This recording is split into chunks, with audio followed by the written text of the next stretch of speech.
What's up YouTube? We are back with another video, and in this video we're going to discuss, is 1984 coming true? A lot of y'all won't know what 1984 even means, so I'm here to tell you. The question is here to start with: are we living in an Orwellian nightmare? Did the 1984 predict real-world surveillance? A lot of y'all won't care about this topic, and that's fine. You don't have to watch my videos, but if you watch my videos and you like my videos, please feel free to subscribe. It helps support my channel and inspires me to make more videos. Sometimes there's going to be nonsense that you won't like, and that's okay. Anyway, so let's get to this. Is 1984 coming true? So in 1984, George Orwell wrote a fictionalized version of a future world where a totalitarian state scrutinizes all human actions through the ever-watching Big Brother. Obviously, the Big Brother will be the government, currently the Biden administration, and if you don't think he's watching you, then you got life fucked up. Anyways, in the book, the focus is on Winston, a state worker who struggles to live in such an oppressive world. I think the world that we live in today is pretty oppressive. I don't know what y'all think about it, but I think it's pretty fucking shitty. Anyways, the most defining characteristics of the 1984 is the brutal extent of Big Brother's surveillance. Now, you can tell me that they're not being surveillance, but that's incorrect. Every time you go on Google when you search for something, and then you go on Facebook, and you look at your Facebook, there'll be ads. And the ads will show literally what you just searched for 15, 20 minutes ago if you refresh your page.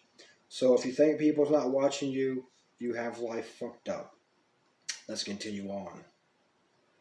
Okay, so in George Orwell's 1984 novel,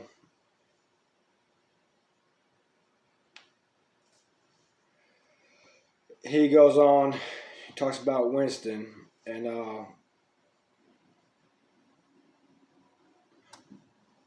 where we live in a world where it's probably safest to assume that everything is recorded all the time. The National Security Agency, the NSA, openly maintains a call database. It's called Marina, and it engages in data mining through PRISM without fear of reprisal. The government doesn't care what you like or what you think. They're really doing these things. Unfortunately, citizens of the real world are subject to many of the same intrusions as those in Oceania, which is the place where the novel took place. It's a fictional state in 1984. Draconian spy programs like the Investigatory Powers Bill, the NSA's internet monitoring, and warrantless wiretapping controversies would definitely blend seamlessly into Orwell's masterpieces. Do you disagree? So it's okay to just wiretap people? So anyways, 1984 is obviously closer to home than we think it is. And as if you watch anything about, Edward Snowden, this guy could basically work at the Ministry of Truth. It is well known the National Security Agency monitors our Facebook pages and Google searches, which is like what I said, is how they pop the ads up from Google search. And it seems that every store we visit or website we view wants our phone number, email addresses, and postal codes to complete the transaction. Like, why do you need my email if I'm trying to buy something that has nothing to do with the purchase? I was thinking there. So, and why you need my phone number if I'm trying to join a website? I don't want you calling me. Websites like Facebook record all the things we like, we dislike, and governments are always looking for ways to hack into our computers and phones to see what we know. The FBI even took Apple to court in an attempt to get permanent access to our iPhone user data. I'm sure some of y'all remember that. I'm sure a lot of y'all don't because you don't pay attention to what's going on in the world today. Then you have the issue of surveillance and CCTV cameras littered all around the world, especially like in Europe and London, etc.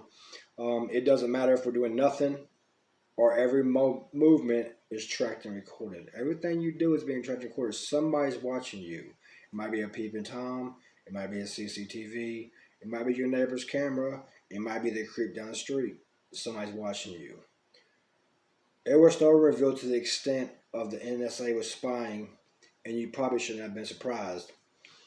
We're very much in a world where Big Brother's watching us, all of us. and Snowden himself bears more than a passing resemblance to Winston in 1984's narrative and protagonist who works as a drone for the Ministry of Truth, an organization built to spread propaganda and public falsehoods, which could easily share a manifesto with the NSA. So the question comes back: are we living in a 1984 nightmare? No. Our world today in 2021 is probably a fucking hell of a lot worse. Excuse my language, but it's just sometimes you have to add a cuss word in there to show the extent of how fucked up our world is. But anyways, the key feature of Orwell's novel and the telescreens that displays constant streams of government propaganda, fake news, if you will, and record everything around them. Telescreens aren't quite as mobile, but the similarities between them and cell phones seem horribly apparent. Think about it. If y'all know what I'm talking about, then y'all would know that it seems apparent. The technology of our world with endless possibilities of surveillance, data collection, and storage surpasses anything Orwell ever imagined. Let's just be real. I mean, back then, you can assume that you know what's going to happen in the future, but you don't know. But the similarities are pretty damn good. So the police snoop into our lives at will. Obviously, they do it all the time. You see it all over Facebook. You see it all over YouTube. And the whims of higher powers with incredible influence permit everything around us. Just think about the government. They can just do what they want to do. Totalitarian figureheads stare from every device around the world, and communications providers broadcast troubling state truths interspersed with a constant stream of dreary infotainment. But is what I said a description of 1984, or is it just modern life? It seems we are very much in the throes of an Orwellian nightmare, and our digital privacy is constantly under attack. You can take steps to protect yourself, but what are they? If you use the internet, there's no protection. No, you can buy Norton antivirus. That's about it. Cyber attacks, government, your neighbors, someone's always watching you, man. So I think the Orwellian 1984 situation is pretty close to today, except for today's a lot worse. I think we're living in a fucked up time between the pandemic, nosy ass people, Karens, and the government is really doing way too much, and I feel like that someone needs to step up and say something. So sometimes I'm going to make YouTube videos where I am talking about, current news, situations, things that I want to speak out on, and I hope that some of y'all enjoy them. I hope most of y'all enjoy them. And like I said, I do appreciate you watching. It helps me grow my video, inspire me to make more videos. Right now, I'm just trying to figure out my page. But, yeah, we're living in 1984 is not only coming true, but has come true. If y'all don't know about what it is, then go look it up. Anyways, until next time, this is Scott Seuss. We will be back.